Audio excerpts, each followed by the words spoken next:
Welcome to Daksh academy Lado YouTube channel. बच्चों, जैसा आपने थंबनेल में देखा है, एक ही वीडियो में maths Haryana G K reasoning, computer, English, Hindi और साइंस हमारी एक्सपर्ट टीम बहुत अच्छे अच्छे क्वेश्चन इसमें करवाएगी बच्चों आपको। और हमारी पूरी कोशिश है कि ये क्वेश्चंस आपके एग्जाम में आपको बहुत हेल्प करेंगे। आप साथ साथ रिवीजन कीजिएगा और हमारे इस प्रयास को लाइक शेयर कमेंट करके जरूर बताइएगा कि कैसा आपको लगा है, ताकि हम और अच्छी अच्छी वीडियोज आपके लिए लेकर आए। देखिए बच्चों, शुरुआत हम दो बहुत ही आसान क्वेश्चनों से करते हैं। हमारे पास एक वैल्यू दे रखी है a + b + c की वैल्यू 0 है और हमें इसकी वैल्यू फाइंड आउट करनी है कि सारी इक्वेशन की वैल्यू क्या होगी। ओके, तो इसको बच्चों हम बहुत ही सिंपल वे से करते हैं। सबसे पहले तो देखिएगा, इसका मीनिंग समझते हैं हम, ये क्या है। क्लियर है? यहाँ से देखो, अगर हम a + b की वैल्यू की बात करें बच्चों, तो ये -c के इक्वल होगी। क्लियर है? इसी तरह से अगर b + c की वैल्यू की बात हम करें तो -a के इक्वल होगी। और अगर यहाँ पे a + में c की वैल्यू की हम बात करें बच्चों, देखिएगा तो -b के इक्वल होगी। ओके, यानी कि यहाँ पे हम a + b की जगह पे -c, b + c की जगह -a और a + c की जगह पे -b, ये वैल्यूज हम इसमें पुट कर देते हैं। तो उससे क्या होगा, हमारे पास ये बहुत ईजी हो जाएगा। तो इसका मतलब क्या है, इसकी वैल्यू हमने -c पुट कर दी और इसकी वैल्यू हमने -a पुट कर दी और इसकी वैल्यू हमने -b पुट कर दी। ओके, तो यहाँ से देखिएगा बच्चों क्या आएगा, 1 में a³ प्लस में 1 में b³ और प्लस में 1 में c³। ओके, ध्यान से समझ लीजिएगा, जब हम माइनस की पावर को 3 करते हैं तो हमेशा वैल्यू माइनस में आती है, इसलिए इस प्लस को हमने किस में कन्वर्ट कर दिया, माइनस में। तो ये बच्चों आएगा 1 में c³। इसी तरह से यहाँ से क्या आएगा, -1 में a³ और यहाँ से क्या आएगा, -1 में b³। क्लियर है बच्चों? तो a³ यहाँ पे देखिएगा जो आया हुआ है 1 में, और इसी तरह से ये आया हुआ कैंसिल हो जाएंगे, ये इसके साथ कैंसिल हो जाएगा और ये इसके साथ कैंसिल हो जाएगा। तो इसका मतलब क्या बच्चों, देखिएगा इसकी सारे की वैल्यू क्या आई हमारे पास, 0, यानी कि ऑप्शन डी आ जाता है। तो ऐसे क्वेश्चनों को बच्चों आप डिटेल में ना कर इस तरीके से कर देंगे तो बहुत ईजी हो जाएंगे आपके लिए। नेक्स्ट क्वेश्चन देखते हैं बच्चों, ये भी बहुत बार एग्जाम के अंदर रिपीट होता है। यदि केले 5 रुपये के 6 के भाव से खरीद कर 6 रुपये के 5 के भाव से बेचे जाएं तो लाभ प्रतिशत हमें ज्ञात करना है। ओके, पहले तो इस क्वेश्चन की लैंग्वेज समझो। इसमें क्या कहा गया बच्चों कि 5 रुपये में हमने 6 केले खरीदे हैं और 6 रुपये में 5 केले हमने बेचे हैं। तो इसका मतलब क्या होगा, देखो बच्चों, 5 रुपये में 6 आए थे लेकिन हमने 6 में 5 बेचे हैं, तो लाभ तो हो गई होगा। कई बार एग्जामिनर इसमें लैंग्वेज चेंज कर देता है कि लाभ या हानि प्रतिशत ज्ञात कीजिएगा, तो कुछ ऑप्शन में वो लाभ देगा और कुछ ऑप्शन में वो हानि देगा। ध्यान से समझ लें जरा, वहाँ कन्फ्यूज करने की कोशिश करता है आपका एग्जामिनर।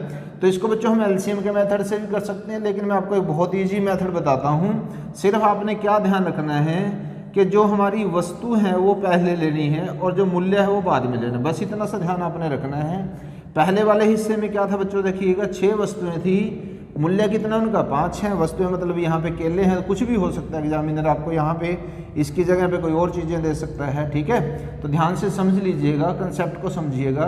दूसरे में क्या है बच्चों, देखिएगा 5 वस्तुएं हैं और 6 इस तरह से मूल्य है। क्लियर है? इतना लिखने के बाद आपने क्या करना, इसको इस तरह से करना है। ओके, इस एरो के साथ, तो यहाँ पे 36 आ जाएगा, उसको आप यहाँ लिखेंगे। फिर इस एरो को आपने ऐसे करना है, इन दोनों को मल्टीप्लाई करके आप माइनस में लिख देंगे यहाँ पे। समझ पा रहे हो बच्चों? और लास्ट में आपने इसी चीज़ को यहाँ पे नीचे लिखना है और इनटू में 100। सिर्फ इतना से ध्यान रखना कि वस्तुएं पहले आएंगी तो इन दोनों की मल्टीप्लिकेशन, माइनस में इन दोनों की मल्टीप्लिकेशन, और बाय में आपने यही वाला हिस्सा लेना है यहाँ से। ठीक है, तो आप देख रहे होंगे यहाँ से जब हम इसको कैंसिल आउट करते हैं तो 36 में से 25 गया तो 11 आ जाता है और यहाँ से कैंसिल करके 4 आता है। तो 11 को और 4 को मल्टीप्लाई करेंगे तो बच्चों 44, यानी कि ऑप्शन सी आता है। बहुत ईजी है बच्चों, सिर्फ आपने इस कंसेप्ट को अच्छे से समझ लें। देखिए बच्चों, नेक्स्ट क्वेश्चन, यहाँ पे हमें रेशो दे रखी है और रेशो बच्चों फ्रैक्शन में दे रखी है। तो हमने बताया हुआ आपको, जब कभी रेशो फ्रैक्शन में होगी तो आप क्या करेंगे, उसका एलसीएम लेंगे और एलसीएम को देंगे हम छोड़। तो यहाँ पे देखिएगा बच्चों क्या आएगा, सबसे पहले तो a/b की बात अगर हम करें तो यहाँ से देखो 3 ऐसे भी कर सकते हैं हम, 3 × 1 = 3। ओके, और यहाँ से 2 आ जाएगा और एलसीएम इसका 6 है तो उसको हम छोड़ देते हैं। इसी तरह से यहाँ से बच्चों b/c है तो हम यहाँ पे लिखेंगे b/c। तो हम क्या करेंगे, इसको बच्चों क्रॉस में कर देंगे ऐसे 3 और यहाँ से कितना आ जाएगा 5। ध्यान से समझ पा रहे हो? तो एलसीएम लेने की इसमें ज़रूरत नहीं है, सीधा ये आप इस तरह से लिख सकते हैं। अब देखिएगा हमें यहाँ पे ए बी और सी की रेशो निकालनी है सबसे पहले तो हम क्या करेंगे बच्चों, इनको इस तरह से मल्टीप्लाई करेंगे और इसको इस तरह से मल्टीप्लाई करेंगे। ओके, एरो के हिसाब से हमने बच्चों चलना है। तो यहाँ से कितना आ जाएगा, 3 को 3 से मल्टीप्लाई किया 9 आया, 3 2 जा कितने होते हैं बच्चों, देखिएगा 6 हो गया, और यहाँ से 5 2 जा कितने होते हैं 10। ओके, तो ये ए रेशो बी और रेशो सी आ गई हमारे पास वैल्यू। ओके, अब देखिएगा आपसे पूछा क्या गया है, ए प्लस बी पूछा गया है, तो इसका मतलब क्या है, आप इन दोनों को प्लस कर देंगे तो बच्चों कितना आएगा 15 और रेशो में रखेंगे। अब बी और सी को प्लस करेंगे तो 6 प्लस में 10 कितने होते हैं बच्चों, 16 होते हैं। इसका मतलब ऑप्शन डी हमारा आंसर आ जाएगा। ओके, बहुत इजी कंसेप्ट है, आप इसको सीख सकते हैं। नेक्स्ट क्वेश्चन देखते हैं बच्चों, यदि आयत की लंबाई को 25% बढ़ा दिया जाए और चौड़ाई को 20% कम कर दिया जाए तो क्षेत्रफल में क्या बदलाव आएगा। ये क्वेश्चन बच्चों बहुत बार रिपीट होता है, तो आप अच्छे तरीके से समझिएगा इसको ज़रा। हम इसको बच्चों इस तरीके से करते हैं, एक फॉर्मूला हमारे पास ये है, a प्लस बी और a इंटू में b और बाय में 100। अगर इसका रिजल्ट बच्चों आता है प्लस का तो इसका मतलब वृद्धि होगी, और अगर इसका रिजल्ट आता है माइनस का तो ये कमी होगी। ये बच्चों बहुत बार यूज होता है फॉर्मूला। ओके, ध्यान से आप इसको समझ लें। अब a की वैल्यू क्या है, जो फर्स्ट दे रखा है बच्चों परसेंटेज, उसको हम a मान लेंगे, जो सेकंड परसेंटेज है उसको हम b मान लेंगे। अब देखिए आपको क्या दिया गया है कि 20% बढ़ाया गया है तो हम इसको प्लस रखेंगे, और 20% क्या किया गया है, कम किया गया है, तो उसको बच्चों हम माइनस रखेंगे। यहाँ पे ध्यान से समझ लें ज़रा, ये जो बढ़ रहा है उसको प्लस, जो घट रहा है उसको माइनस। प्लस में क्या आएगा बच्चों, देखिएगा a की वैल्यू है 25 और b की वैल्यू है बच्चों माइनस के 20, तो इसको आप ब्रैकेट में रख सकते हैं इस तरह से। एक बार समझ में आ जाए फिर दिक्कत नहीं है, इसको कैंसिल आउट कर देंगे।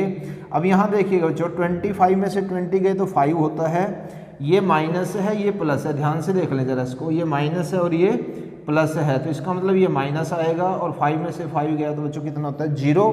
इसका मतलब नो चेंज, यानी कि रिमेन्स अनचेंज्ड। अगर आपके पास इसकी वैल्यू 0 आ जाती है तो इसका मतलब कोई बदलाव नहीं होगा। नेक्स्ट क्वेश्चन देखते हैं बच्चों, देखिएगा एक बस 45 किलोमीटर पर हार की चाल से समान दिशा में, ये बच्चों पॉइंट नोट करने का है, देखिएगा समान दिशा में 150 मीटर आगे जा रहे ट्रक को 30 सेकंड में पार कर लेती है, तो हमें ट्रक की चाल ज्ञात करनी है। तो बच्चों ये ट्रेन की तरह ही क्वेश्चन है, जैसे दो ट्रेन एक दूसरे को क्रॉस करती हैं। ओके, यहाँ पे देखिएगा समान दिशा में है, यानी कि जिधर ट्रक जा रहा है उसी तरफ बस है। दूसरी बात आपको ध्यान ये रखनी है बच्चों, यहाँ पे देखिएगा जो ओवरटेक कर रही है वो बस कर रही है, इसका मतलब बस की चाल जो है बच्चों वो ट्रक से ज़्यादा होगी।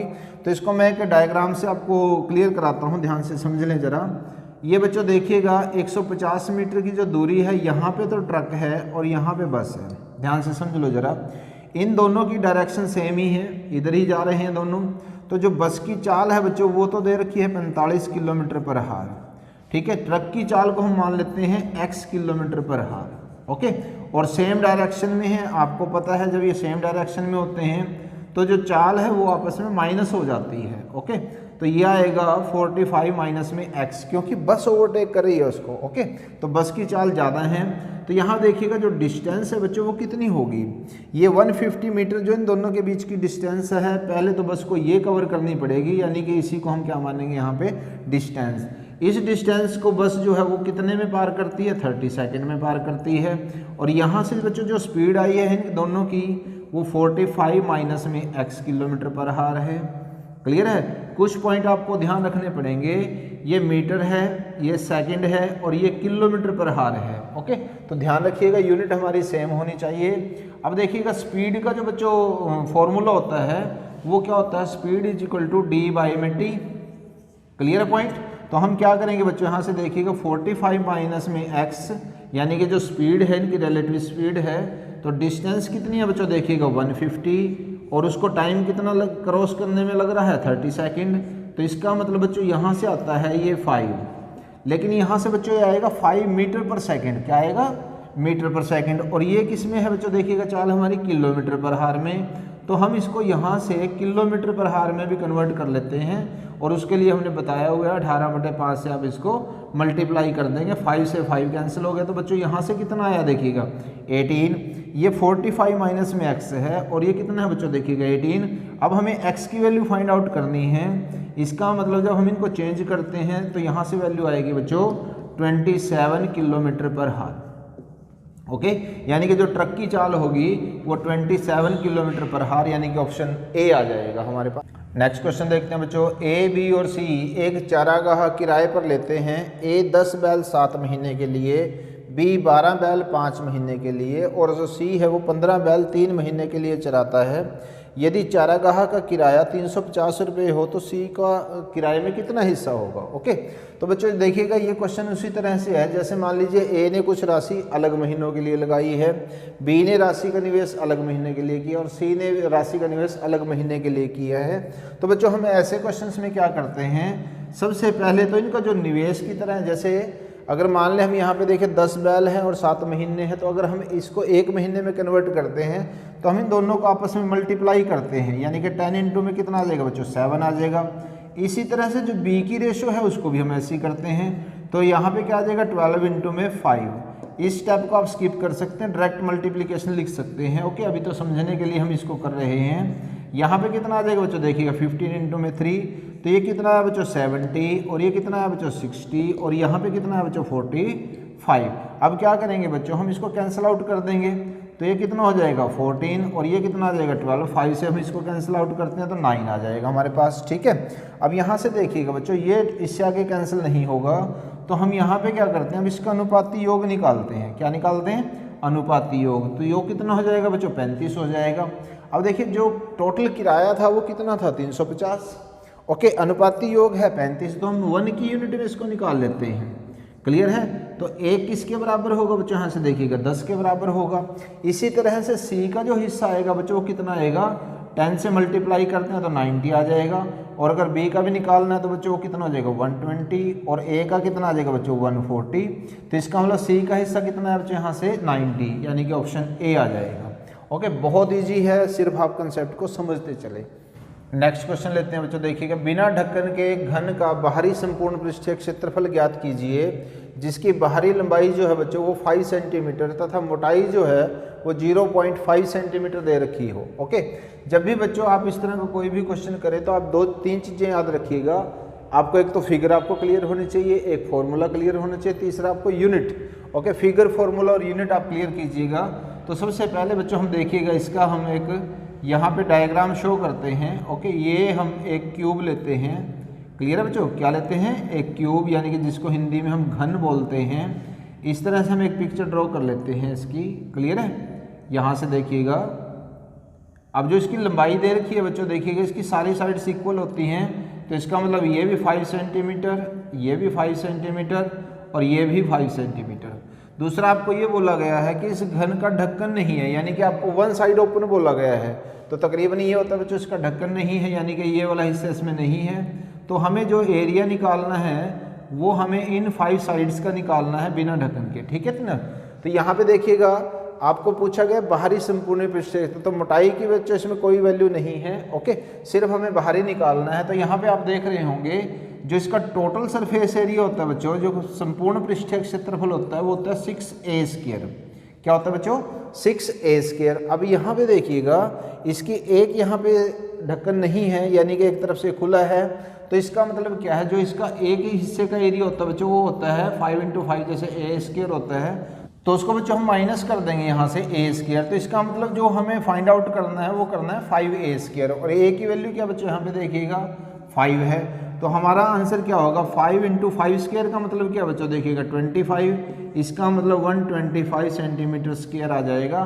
तो अगर आप डायग्राम अच्छे से समझ लेते हैं, फॉर्मूले को अच्छे से समझ लेते हैं, आंसर निकालना आपके लिए बहुत आसान हो जाएगा। यहाँ पे ऑप्शन ए है। अब देखिएगा बच्चों एक और बहुत इंटरेस्टिंग क्वेश्चन है। एक पॉलीगन है, उसके 27 डायगोनल दे रखे हैं, यानी कि एक बहुभुज जिसके विकर्णों की संख्या हमें दे रखी है बच्चों 27। तो बहुभुज की भुजाओं की संख्या हमें ज्ञात करनी है। ओके, ऐसे क्वेश्चंस को बच्चों हम एक फॉर्मूला याद रखेंगे। देखिएगा जो विकर्णों की संख्या होती है उसको हम इस फॉर्मूले से फाइंड आउट करते हैं। किसी भी आप बहुभुज के यहाँ पे निकाल सकते हैं। जैसे त्रिभुज में 3 भुजाएं होती हैं, देखिए 3 - 3 तो 0 होता है, इसलिए त्रिभुज में कोई भी विकर्ण नहीं होता।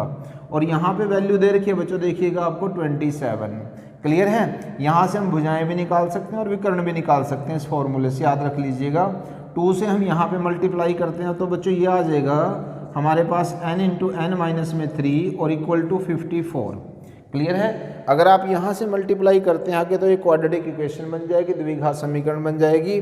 हमें वो नहीं करना है, हम यहाँ से ऑप्शन से ट्राई कर सकते हैं।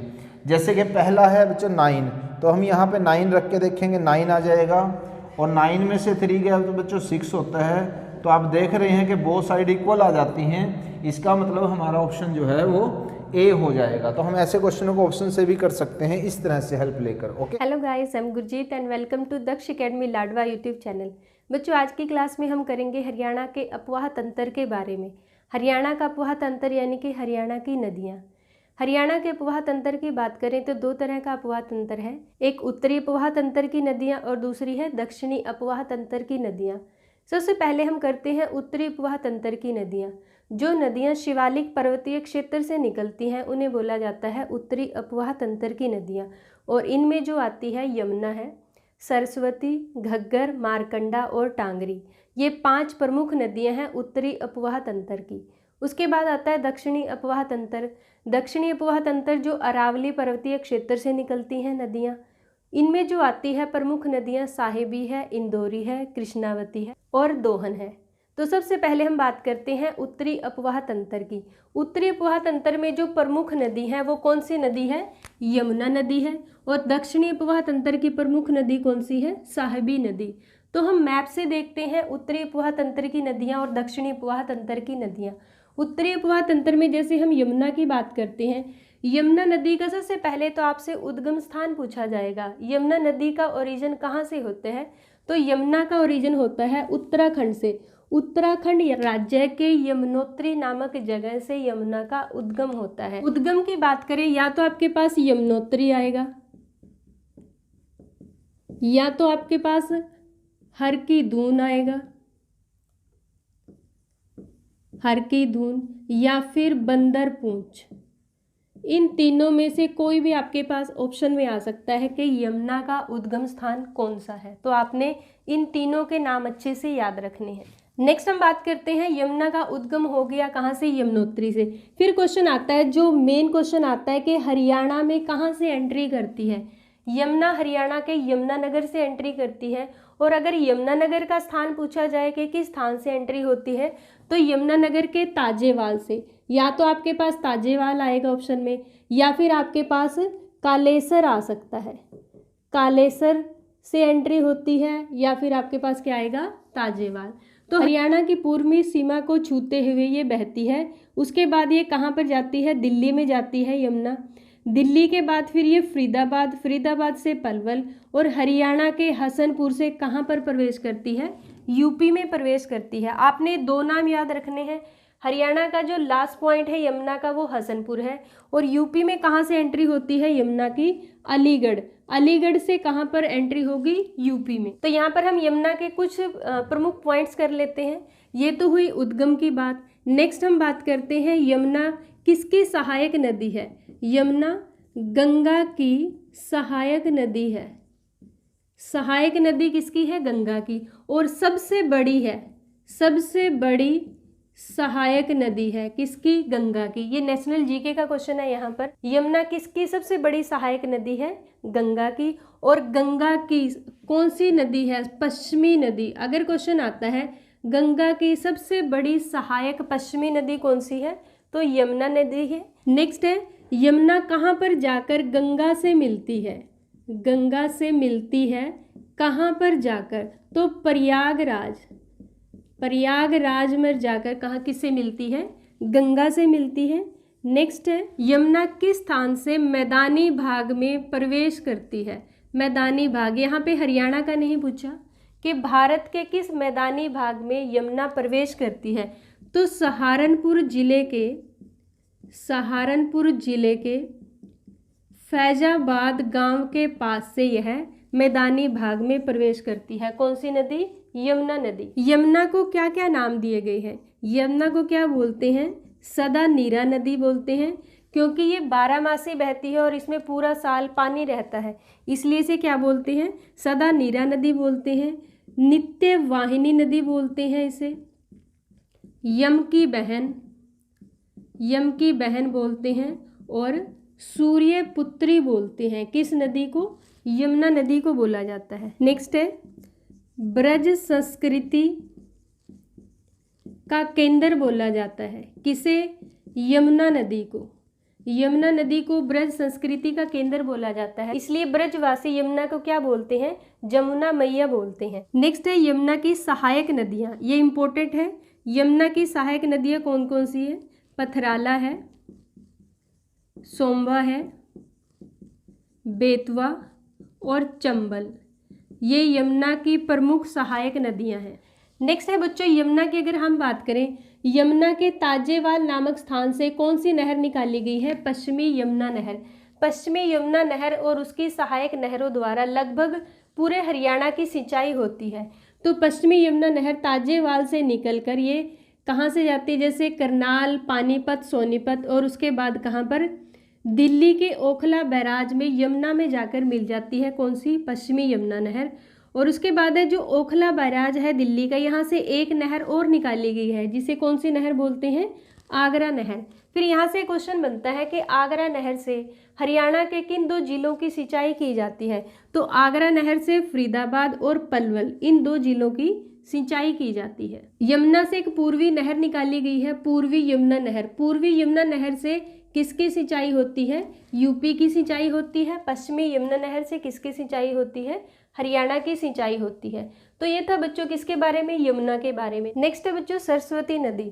सरस्वती नदी देश की गंगा के बाद दूसरी सबसे पवित्र नदी मानी जाती है।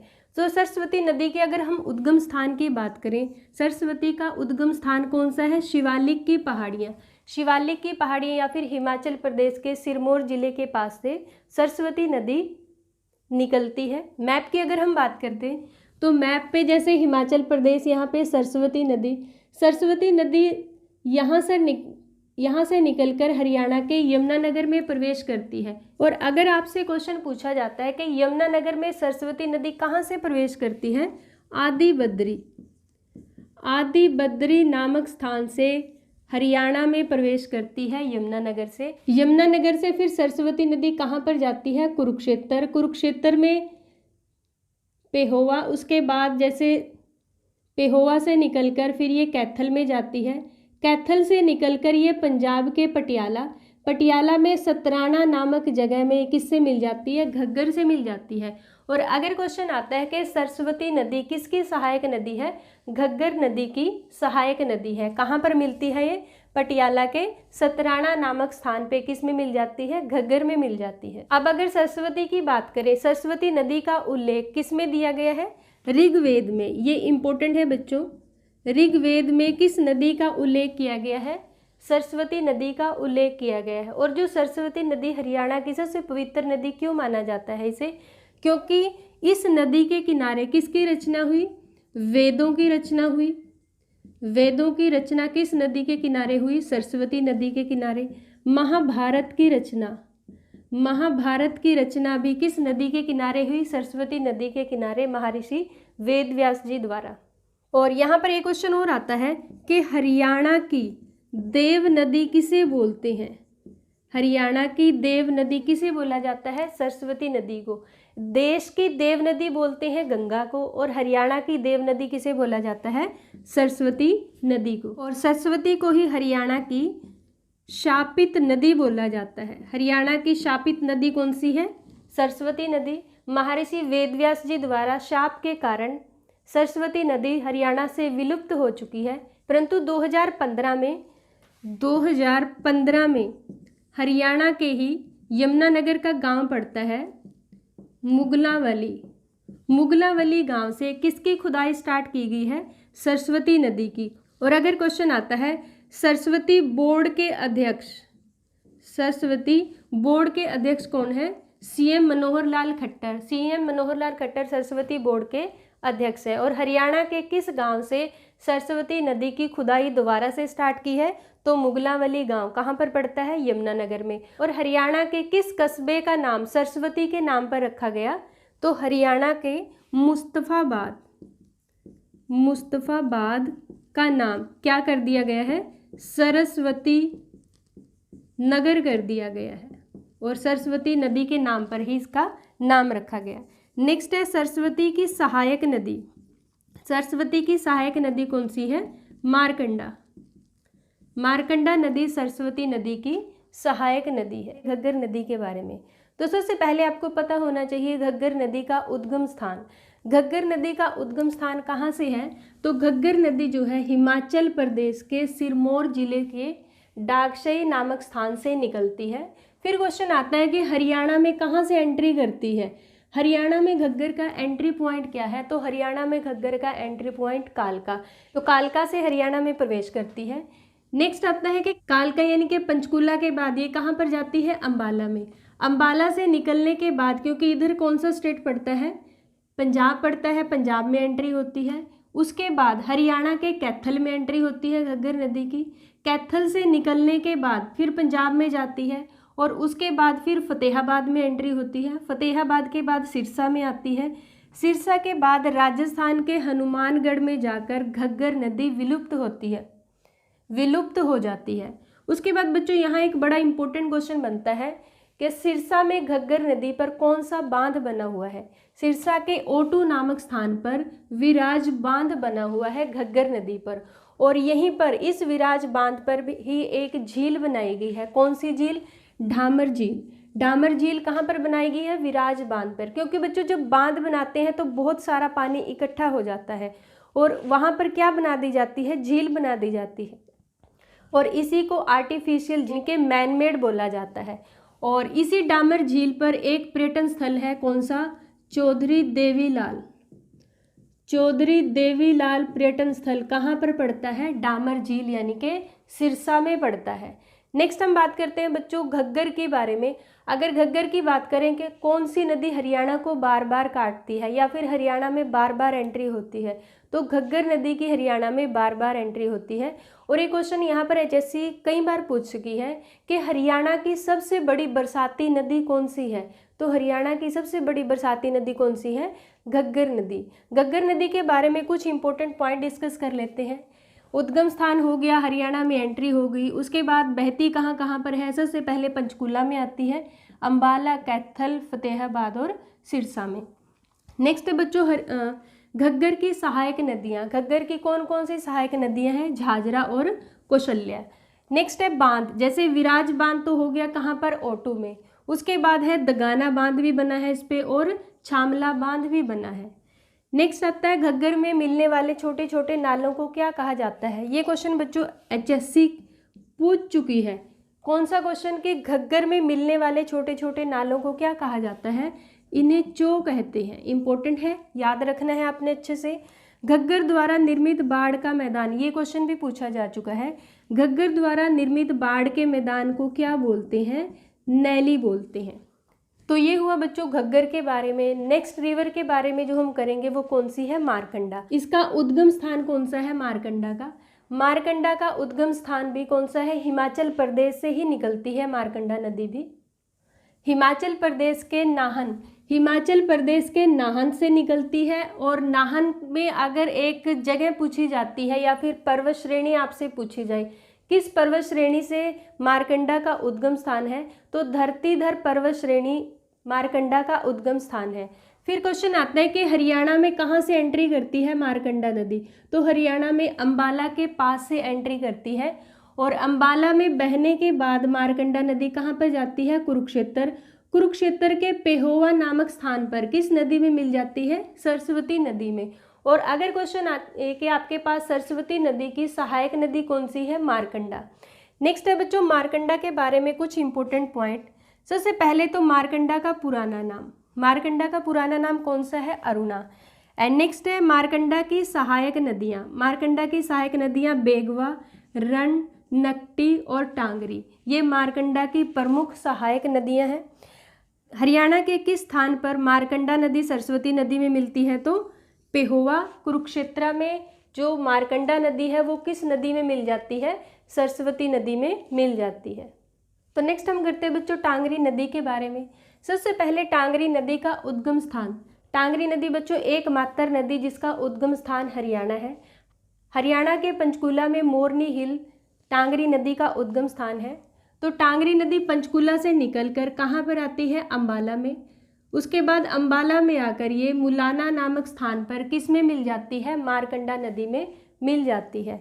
नेक्स्ट हम बात करते हैं बच्चों टांगरी के बारे में। जैसे जो टांगरी नदी है वो किस जिले में बहती? अंबाला जिले में बहती हुई उमला नाला, ये याद रखना है बच्चों क्योंकि एचएससी का लेवल काफ़ी बढ़ चुका है, क्वेश्चन कहीं से भी पूछा जा सकता है। तो अंबाला जिले में बहती हुई उमला नाले को साथ लेकर किस में मिल जाती है? मारकंडा में। मारकंडा में कहाँ पर मिलती है? मुलाना नामक स्थान पर। नेक्स्ट है बच्चों टांगरी नदी जो है घग्गर व टांगरी के बीच की श्रेणी को क्या कहा जाता है? घग्गर और टांगरी के बीच की श्रेणी को क्या बोला जाता है? टिपरा श्रेणी बोला जाता है या फिर टिपरा बोला जाता है इसे। नेक्स्ट है टांगरी की सहायक नदियाँ। टांगरी की सहायक नदियाँ कौन कौन सी हैं? बलियाली व आमरी। इतना आपने याद रखना है टांगरी नदी के बारे में। उसके बाद बच्चों एचएससी ने कई बार चोटांग नदी के बारे में भी क्वेश्चन पूछा है। तो चोटांग नदी की अगर हम बात करें वर्तमान में इसका अस्तित्व नहीं है, ये विलुप्त हो चुकी है नदी हरियाणा से।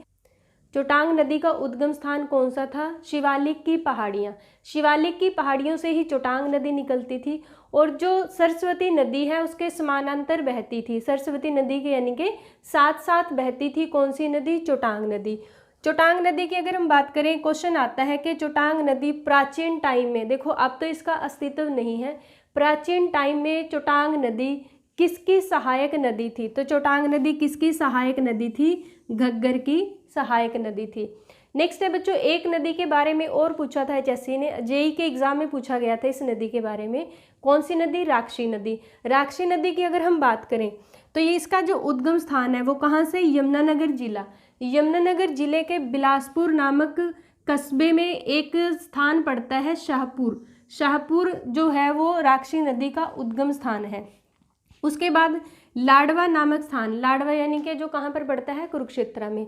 लाडवा नामक स्थान पर चोटांग नदी में मिल जाती थी कौन सी नदी? राक्षी नदी। और राक्षी नदी का अस्तित्व अभी भी है, अभी भी ये बह रही है, एक छोटी सी नदी है, बरसाती नदी है। उसके बाद अगर हम बात करें बच्चों उत्तराखंड से हरियाणा की कितनी नदियों का उद्गम होता है? तो उत्तराखंड से कितनी नदियों का उद्गम होता है हरियाणा की? अगर आज की बात करें, एट प्रेजेंट की बात करें, कौन सी? यमुना नदी। उसके बाद है सरस्वती नदी और मारकंडा नदी और घग्गर नदी। इनका उद्गम स्थान कौन सा है? कौन से स्टेट से निकलती है? ये हिमाचल प्रदेश से। एक नदी कहाँ से निकलती है? हरियाणा से निकलती है। दक्षिणी हरियाणा की प्रमुख नदियाँ या फिर दक्षिणी अपवाह तंत्र की नदियाँ। दक्षिणी अपवाह तंत्र की हमारी 4 प्रमुख नदियां हैं, जिनमें जो प्रमुख नदी है वो साहिबी है। अगर आपके पास क्वेश्चन आता है कि उत्तरी अपवाह तंत्र की प्रमुख नदी कौन सी है, तो यमुना है। और अगर आपके पास क्वेश्चन आए कि दक्षिणी अपवाह तंत्र की प्रमुख नदी कौन सी है, साहिबी नदी है। साहिबी नदी के अलावा दक्षिणी अपवाह तंत्र में इंदौरी नदी बहती है, कृष्णावती नदी बहती है और दोहन नदी बहती है। ये 4 नदियां हैं दक्षिणी अपवाह तंत्र की। तो सबसे पहले हम साहिबी नदी के बारे में करते हैं। साहिबी नदी की अगर हम बात करें, साहिबी नदी का उद्गम स्थान, साहिबी नदी जो है जयपुर की पहाड़ियों के पास से निकलती है। जयपुर की पहाड़ियों के पास जीतगढ़ और मनोहरपुर नामक स्थान के पास से निकलती है कौन सी नदी? साहिबी नदी। साहिबी नदी की अगर हम बात करें बच्चों, जीतगढ़ और मनोहरपुर की पहाड़ियों से निकलने के बाद इसकी एंट्री कहाँ पे होती है? रेवाड़ी में। रेवाड़ी से निकलने के बाद दोबारा फिर इसकी एंट्री होती है रेवाड़ी में। उसके बाद रेवाड़ी से निकलने के बाद ये कहाँ पर जाती है? गुरुग्राम में जाती है। और गुरुग्राम से निकलने के बाद एंट्री होती है झज्जर में। झज्जर से निकलने के बाद दिल्ली में जाती है और दिल्ली में नजफगढ़ झील में मिल जाती है कौन सी नदी? साहिबी नदी। साहिबी नदी कई डिस्ट्रिक्ट को क्रॉस करती हुई लास्ट में कहाँ पर जाती है? दिल्ली में, और दिल्ली की नजफगढ़ झील में गिर जाती है। उसके बाद हम बात करते हैं साहिबी नदी के कुछ इंपॉर्टेंट पॉइंट्स की। तो साहिबी नदी जैसे हरियाणा में किस स्थान से प्रवेश करती है? हरियाणा में ये कोट कासिम नामक स्थान जो कहाँ पे पड़ता है? रेवाड़ी में। रेवाड़ी से प्रवेश करती है। एंड नेक्स्ट क्वेश्चन आता है, खलीलपुर और पटौदी के बीच बहती हुई कहाँ पर जाती है? झज्जर में प्रवेश करती है। और दिल्ली में कहाँ पर गिरती है? ये नजफगढ़ झील में मिल जाती है। नेक्स्ट है बच्चों, रेवाड़ी में धारूहेड़ा के पास, धारूहेड़ा जो हरियाणा की औद्योगिक नगरी है, धारूहेड़ा के पास जो साहिबी नदी है उस पे कौन सा बांध बना हुआ है? मसानी बांध बना हुआ है। मसानी गांव है और मसानी गांव के नाम पर ही इसमें कौन सा बांध बना है? मसानी बांध बना हुआ है। नेक्स्ट है बच्चों, साहिबी नदी का प्राचीन नाम। साहिबी नदी के अगर प्राचीन नाम की बात करें बच्चों, HSC में 3 बार क्वेश्चन आ चुका है इसके बारे में और तीनों ही बार इसका आंसर अलग बताया गया है। सबसे पहले हिंदी लेक्चरार में इसके बारे में पूछा गया था कि साहिबी नदी का प्राचीन नाम क्या था, तो साहिबी नदी का प्राचीन नाम उसके अकॉर्डिंग चोटांग नदी बताया गया।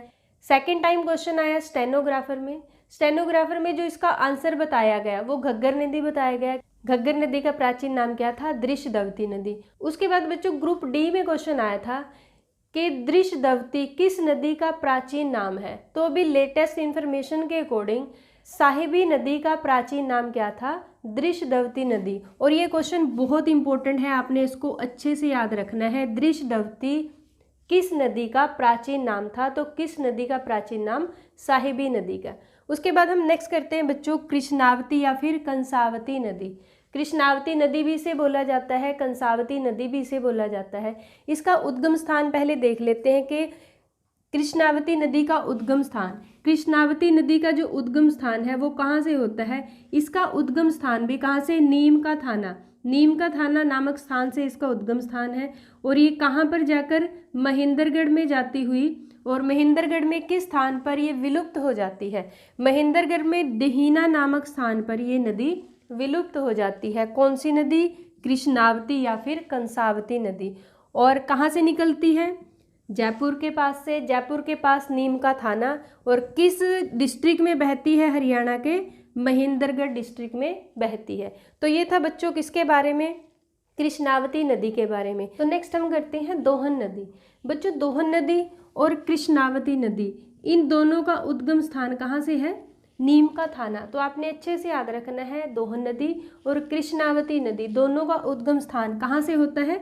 नीम का थाना से। दोहन नदी नीम का थाना से निकलने के बाद कहाँ पे इसकी एंट्री होती है? महेंद्रगढ़ में। महेंद्रगढ़ से होती हुई ये रेवाड़ी में जाकर विलुप्त हो जाती है, यानी कि ये नदी कहाँ पर जाकर खत्म हो जाती है? रेवाड़ी में जाकर। दोहन नदी की कुछ इंपॉर्टेंट पॉइंट्स हम कर लेते हैं, जैसे नीम का थाना से निकलती है और समाप्त कहाँ पर होती है? रेवाड़ी में जाकर। नेक्स्ट है बच्चों जो दोहन नदी के बारे में अक्सर एक क्वेश्चन आता है, इसका प्राचीन महत्व। क्वेश्चन आता है कि हरियाणा की किस नदी का प्राचीन महत्व है? तो हरियाणा की दोहन नदी का प्राचीन महत्व है। इसमें क्या क्वेश्चन पूछा जाता है कि प्राचीन महत्व कैसे इसका? ऋषि भृगु, जो ऋषि भृगु थे, इनकी पत्नी कौन थी? दिव्य पोलीमा। इनकी पत्नी दिव्य पोलीमा के नेत्र रज से कौन सी नदी बनी थी? तो कौन सी नदी बनी थी? दोहन नदी। ये जनश्रुति के अकॉर्डिंग है बच्चों। जनश्रुति कोई भी हो यानी कि कहानी कोई भी हो, लेकिन यहाँ से एक क्वेश्चन क्लियर होता है कि अगर आपके पास क्वेश्चन आए ऋषि भृगु का आश्रम किस नदी के किनारे था, तो ऋषि भृगु का आश्रम किस नदी के किनारे था? दोहन नदी के किनारे था। नेक्स्ट हम बात करते हैं बच्चों इंदौरी नदी की। इंदौरी नदी की अगर हम बात करें कहाँ से निकलती है? ये मेवात की पहाड़ियों से निकलती है। कहाँ से? इंदौरी नामक स्थान से। इंदौरी नामक स्थान से निकलने के कारण ही इसका नाम क्या पड़ गया? इंदौरी नदी पड़ गया। और इंदौरी नदी यानी कि इंदौर से निकलने के कारण इसकी एंट्री कहाँ पे होती है? नूह से होते हुए ये कहाँ पर जाती है? गुरुग्राम में जाकर। गुरुग्राम में जाकर किस नदी में मिल जाती है? साहिबी नदी में मिल जाती है। तो ये नदी यानी कि लास्ट में कहाँ जाती है? गुरुग्राम में। और किस नदी की सहायक नदी है? साहिबी नदी की सहायक नदी है। उसके बाद कुछ इंपॉर्टेंट पॉइंट्स हैं। इंदौरी का प्राचीन नाम, इंदौरी नदी का प्राचीन नाम क्या है? अंशुमती। अंशुमती बोला जाता था इंदौरी नदी को प्राचीन समय में। नेक्स्ट है मेवात की पुरानी नगरी और इंदौर नाले से मिलकर कौन सी नदी बनती है? इंदौरी नदी में। और कुछ दूर बहने के बाद ये कितने भागों में बट जाती है? 2 भागों में बट जाती है। एक भाग तो रेवाड़ी तहसील में प्रवेश करता है, किस नदी का? इंदौरी नदी का। एक भाग रेवाड़ी तहसील में प्रवेश करता है और दूसरा भाग कहाँ पर? तावड़ू के पास से होता हुआ और पटौदी के पास से किस नदी में प्रवेश करती है? साहिबी नदी में। Hello friends, I am Chhavi and welcome to Daksh academy Ladwa YouTube channel. आज का टॉपिक हम करेंगे डाइस। डाइस एक बहुत ही इंपॉर्टेंट टॉपिक है और मैं इस तरीके से कराऊंगी जिससे कि आपको बिल्कुल क्लियर हो जाए डाइस, ठीक है ना। डाइस के जो क्वेश्चंस आते हैं वो 4 टाइप से आते हैं। फर्स्ट होता है, जो फर्स्ट केस है हमारा, व्हेन ओनली 1 डाइस गिवन, जब केवल एक ही डाइस आपको दिया हो, तब उसमें क्या होता है, हमने पहचान करनी होती है कि किस टाइप का डाइस होता है। जब एक ही डाइस दिया होता है, देखो डाइस आपके जो होते हैं 2 टाइप्स के होते हैं। एक तो होता है आपका स्टैंडर्ड डाइस, जिसको बोलते हैं मानक पासा, ठीक है। और सेकंड जो होता है आपका जनरल डाइस यानी कि साधारण पासा।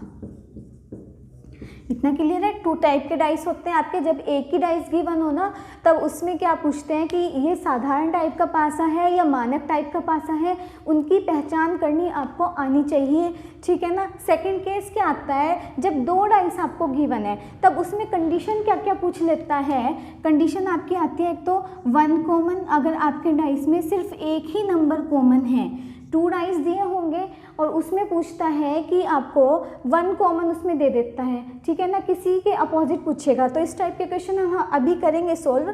पहले हम देख लेते हैं कि किस टाइप के क्वेश्चन आपके आते हैं। सेकंड आता है आपके 2 नंबर्स कॉमन हो जाते हैं, ठीक है ना, और नो कॉमन, कोई भी नंबर कॉमन ना हो दोनों डाइस में। तो 3 कंडीशन आपकी ये बन जाती हैं जब 2 डाइस गिवन होते हैं। इनके अकॉर्डिंग ही आपसे क्वेश्चन पूछे जाते हैं एग्जाम में, ठीक है। थर्ड केस क्या बनता है, व्हेन मोर देन 2 डाइस, जब 2 से ज़्यादा डाइस दिए हो, तब कंडीशन तो हमारी सेम ही रहती है, ठीक है ना। लेकिन 2 से ज़्यादा 3 या 4 या 5 कितने भी डाइस आपको दे दे, तो इन कंडीशन में आप उनको कैसे सॉल्व करोगे, ठीक है ना। 4 टाइप आता है आपका ओपन डाइस यानी कि खुला हुआ पासा। उसमें से हमने किसी एक नंबर का अपोजिट पूछ लेंगे, उसमें हमने कैसे सॉल्व करना है वो आज हम डिस्कस करेंगे। तो आज की वीडियो में हम क्या सॉल्व करेंगे कि case 1, when only 1 dice are given, ठीक है ना। हमने कहा स्टैंडर्ड डाइस और जनरल डाइस 2 टाइप के होते हैं आपके। तो फर्स्ट स्टैंडर्ड डाइस की बात करते हैं। स्टैंडर्ड डाइस यानी कि मानक पासा। इसकी पहचान क्या होती है, देखो ये आपका एक डाइस है, 1, 2 और 3 इस टाइप का एक डाइस दिया होता है। उसमें इस तरीके से नंबर है, यानी कि 1 के अपोजिट में जो होगा, इसमें 3 सरफेस आपको दिखाई देंगे। 6 सरफेस होते हैं ना, 1 के अपोजिट में, 3 के अपोजिट में और 2 के अपोजिट में। यानी कि हमें जो 3 सरफेस दिखाई दे रहे हैं, उनके बैक साइड पे जो सरफेस है वो हमें नहीं दिखाई देंगे, है ना। और इसमें पूछ लिया जाए कि 1 के अपोजिट क्या आएगा, इस टाइप से। लेकिन हमने अभी पहचान करनी है स्टैंडर्ड डाइस की, कि स्टैंडर्ड डाइस की हम किस तरीके से पहचान कर सकते हैं। अब देखो ये आपको नंबर गिवन है, इसमें क्या है, स्टैंडर्ड डाइस में अपोजिट डायरेक्शन की बात करते हैं। अपोजिट डायरेक्शन को प्लस करने पर आपका 7 आता है। यानी कि अगर मैं 1 के अपोजिट निकालती हूँ, 1 के अपोजिट में कैसे निकालूंगी, 1 के अपोजिट निकालने के लिए मुझे 7 में से उसको माइनस कर देना है।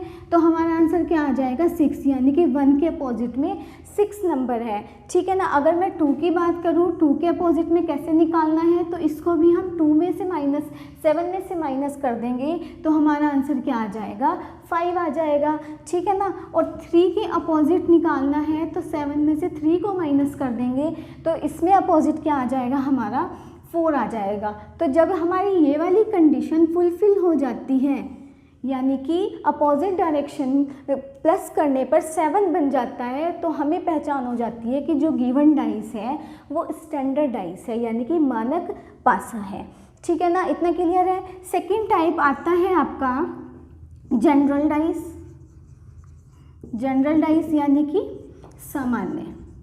साधारण पासा, ठीक है ना। सामान्य पासा यानी साधारण पासा, एक ही बात है ना। जनरल डाइस की पहचान कैसे करेंगे हम, ये आपको एक डाइस दे दिया और कहा कि आपने इसमें पहचान करनी है स्टैंडर्ड डाइस है या जनरल डाइस है। तो स्टैंडर्ड का तो आपको पता चल गया कि अपोजिट डायरेक्शन को प्लस करने पर 7 आना चाहिए, तो आपको पता चल जाएगा। लेकिन जनरल डाइस में क्या होगा, जो एडजेसेंट साइड है, एडजेसेंट सरफेस कह दो या साइड कह दो, ठीक है, उनको प्लस करने पर 7 आना चाहिए।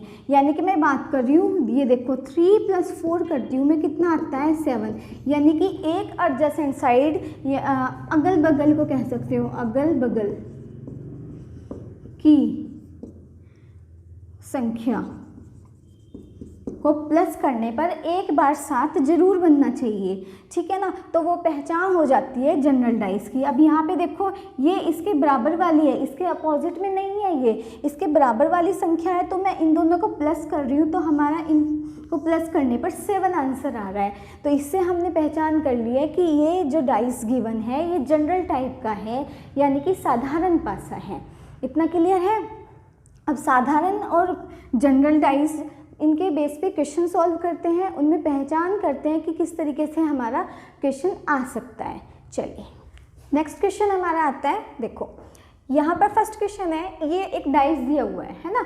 डाइस में क्या है, हमने बताना है कि ये साधारण पासा है या मानक पासा है, और बताना है कि अपोजिट ऑफ 4, यानी कि इसमें जो 4 नंबर हैं उसका अपोजिट क्या है। तो अपोजिट बताने के लिए सबसे पहले तो हमें यही चेक करना पड़ेगा कि जो डाइस गिवन है वो साधारण है या मानक है।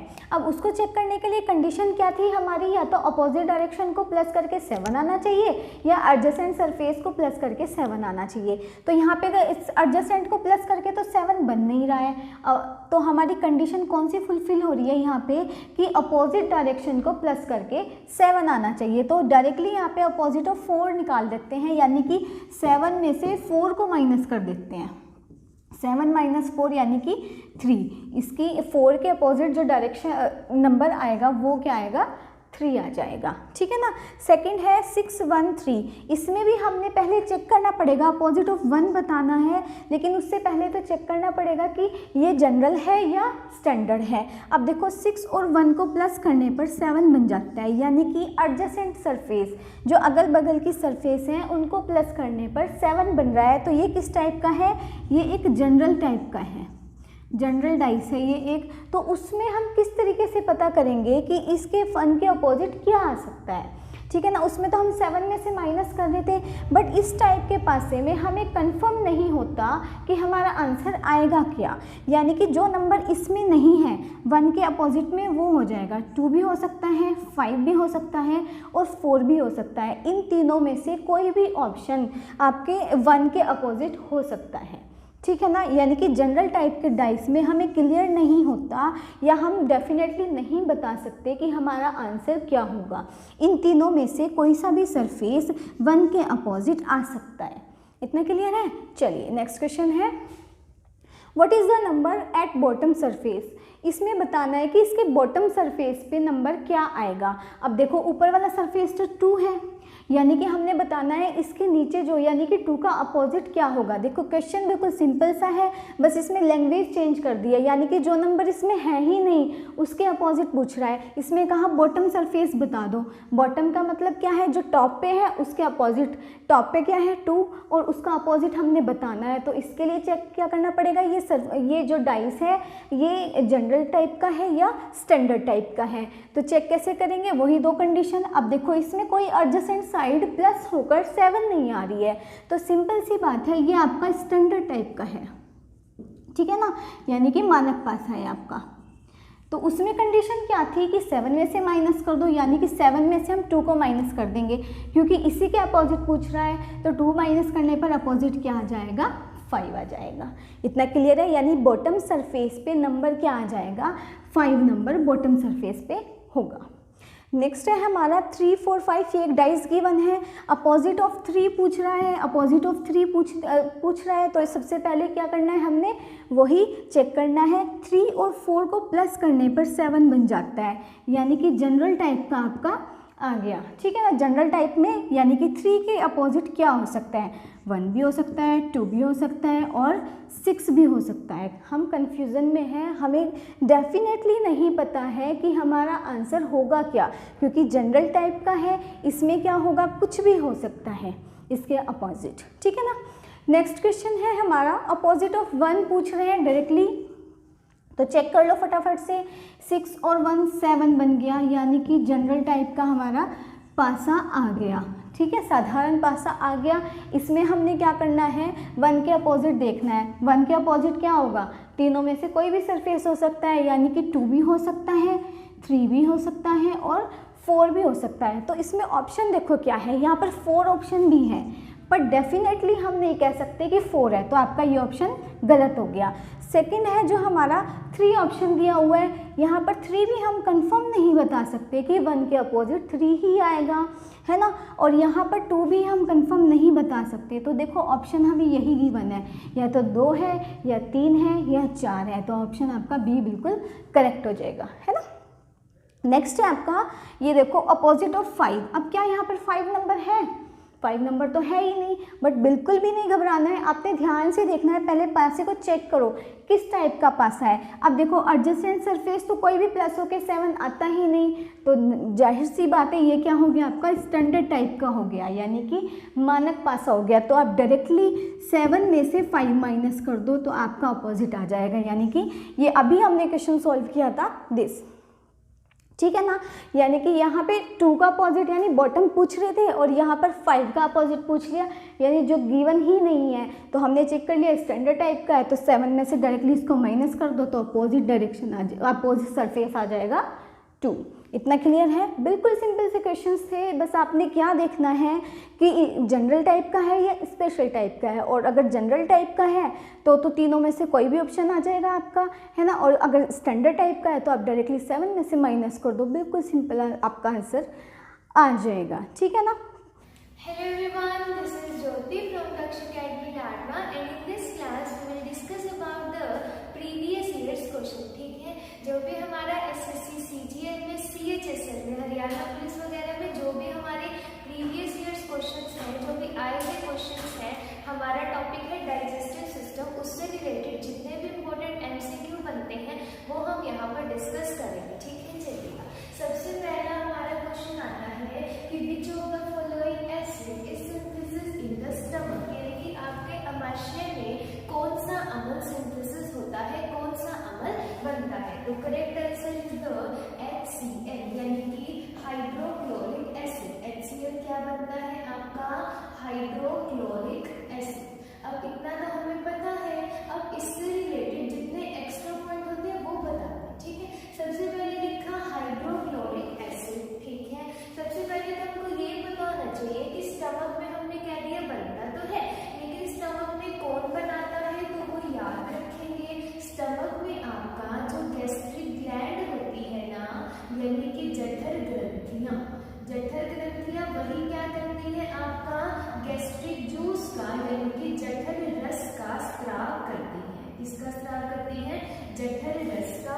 और ये जो जठर रस होता है टोटल आपका 3 चीजों का सिक्रेशन करता है, एक आपका पेप्सिन, एक आपका रेनिन और एक आपका HCl, ठीक है। अब HCl का मेन वर्क क्या होता है, जो HCl है ना वो आपका प्रोटीन, वो आपका पेप्सिन और रेनिन, इन दोनों के डाइजेशन में क्या करता है, हेल्प करता है, ठीक है। पेप्सिन का काम होता है आपके स्टमक में किसका, प्रोटीन का डाइजेशन करना, यानी प्रोटीन को पेप्टाइड में बदलना। डायरेक्ट ये भी क्वेश्चन बन सकता है, प्रोटीन को पेप्टाइड में कौन बदलता है, तो आपका आ जाता है पेप्सिन, ठीक है, जो हमारा क्या हो जाता है, एंजाइम हो जाता है। इसी तरीके से लिखा है रेनिन। रेनिन क्या करता है, जो भी मिल्क में प्रेजेंट कैसिन प्रोटीन होता है ना, उसको क्या करता है, कैसिन प्रोटीन के डाइजेशन में मदद करता है। और जो रेनिन होता है वो सिर्फ 6 महीने तक के बच्चों में होता है, जो अपने फीड के लिए अपने मदर के मिल्क पर डिपेंड रहते हैं, ठीक है। तो रेनिन क्या होता है, मिल्क में प्रेजेंट कैसिन प्रोटीन का पाचन करेगा। अब ये दोनों कहते हैं पेप्सिन और रेनिन कि हम तो तभी काम करेंगे जब हमारे पास कोई ना कोई एसिडिक मीडियम होगा। तो HCl क्या करता है, इन दोनों को काम करवाने में हेल्प करता है, ठीक है। अब HCl तो इतना ज्यादा एसिडिक है, अब अगर इतना ज्यादा एसिड हमारे स्टमक में होगा तो वो तो दिक्कत देगा। तो इसके लिए यहाँ पर साथ साथ क्या प्रेजेंट होता है, वाटर प्रेजेंट होता है, ताकि ये जो एसिड है ये थोड़ा क्या रहेगा आपका डाइल्यूटेड रहे, क्योंकि एसिड की 2 फॉर्म होती है, एक आपकी कंसंट्रेटेड मतलब सांद्रता जिसमें एसिड ज्यादा होगा, और एक आपकी डाइल्यूट। अगर आप एसिड कंसंट्रेटेड में पानी मिलाते हो तो वो क्या बन जाता है, डाइल्यूटेड बन जाता है, जिसमें पानी का अमाउंट एसिड से क्या होता है, ज़्यादा होता है। तो साथ साथ क्या होता है, मोटर। तो क्लियर हो जाएगा कि जो HCl है स्टमक में हमारा रिलीज होता है और ये इनके पाचन में हमारी मदद करता है। ठीक है, बाकी HCl जो है इसको हम क्यूटेरिक एसिड भी कहते हैं। कि ये भी क्वेश्चन पूछा था पेपर में कि क्यूटेरिक acid is the another name of, तो क्या आ जाएगा आपका HCl। ठीक है, और अगर मैं यहाँ पर ऑप्शन की बात करूँ, जैसे हमने लिखे हैं H2SO4, मतलब कि आपका सल्फ्यूरिक एसिड, सल्फ्यूरिक अम्ल। इससे एक डायरेक्ट क्वेश्चन आता है कि सभी अम्लों का राजा किसको कहा जाता है, या the king of all acid, तो वो क्या हो जाएगा, सल्फ्यूरिक अम्ल। अम्लों का राजा यानी किंग ऑफ ऑल एसिड, तो वो क्या हो जाएगा, सल्फ्यूरिक एसिड। जो तेजाब वगैरह होता है ना, वो क्या होता है आपका H2SO4। एक लिखा है H3PO4, मतलब कि आपका फॉस्फोरिक एसिड। ठीक है, फॉस्फोरिक अम्ल, फॉस्फोरिक एसिड, ये कहाँ पर होता है, तो जो भी कोल्ड ड्रिंक वगैरह में, सोडा वाटर में आपका क्या प्रेजेंट होता है, H3PO4। ठीक है, एक लिखा है HNO3, मतलब कि आपका नाइट्रिक एसिड, नाइट्रिक अम्ल, जो हमारा एक्सप्लोसिव वगैरह बनाने में, जो बम पटाखे वगैरह होते हैं, एक तो उनको बनाने में यूज होता है। एक HNO3 से एक बड़ा ही अच्छा क्वेश्चन आता है, जैसे हमने यहाँ पर HCl किया और यहाँ पे HNO3। ठीक है, तो एक चीज याद रखेंगे कि जो HCl है और HNO3 है, उसको हम 3:1 में एज अ एक्वारिजिया की तरह यूज करते हैं। एक्वारिजिया क्या होता है कि जो भी सुनारे वगैरह होते हैं ना, वो सोना साफ करने के लिए किसका प्रयोग करते हैं, एक्वारिजिया का प्रयोग करते हैं, जो आपका HCl3 और HNO3 1 में होता है। और ये दोनों ही हमारे कैसे होते हैं, कंसंट्रेटेड होते हैं, यानी कि इनमें सांद्रता क्या होती है, ज्यादा होती है, मतलब एसिडिटी इनमें क्या होती है, ज्यादा होती है। समझ में आ जाएगा। तो जितना यहाँ से किया, correct answer is the HCl। बाकी जितने यहाँ पे एक्स्ट्रा पॉइंट लिखे हैं, सारे किसी न किसी पेपर में आए हुए पॉइंट्स है, तो उनको आप अच्छे से नोट डाउन कर लीजिएगा। ठीक है, नेक्स्ट क्वेश्चन आता है कि जो सलाइवा है ना, help in digestion of what, यानी कि जो लार है वो किसके पाचन में मदद करती है।